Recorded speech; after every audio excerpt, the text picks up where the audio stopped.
تذکرۃ الاولیاء شیخ فرید الدین عطار رحمه الله یو واقعه د ذکر کړي.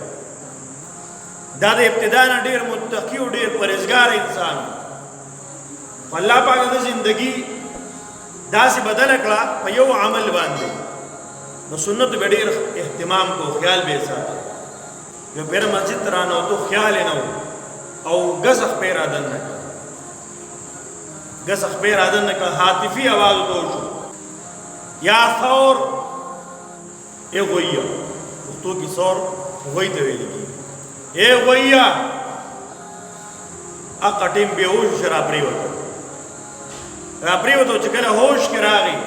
ځان ته وی اے بے ادب انسان، اے بے ادب انسان، تا دومره غټه بے ادبي وکړه چې ستا نوم د انسانانو د دفتر نه، د هغې د فهرست نه،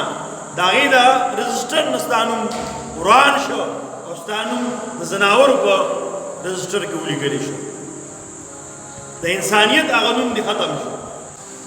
محترمو موږ دا عمل کوو، روزانه جماعت ته راځو، الله دې ما او تا ته 5 وخته مسجد ته راتلو توفیق را نصیب کړي. د جناب نبی کریم صلی الله علیه و آله وسلم طریقه بده کې صدا چې جناب نبی کریم صلی الله علیه و آله وسلم بکلا مسجد ته نه جمعات ته تشریف راوړو، نو لومبه به خیخ پرادن نه کوله او دعا به کوله، اللهم افتح لي ابواب رحمتک، یا الله اے رب کریم ذاتا ما ته د خپل رحمت دروازې کولاوي. محترم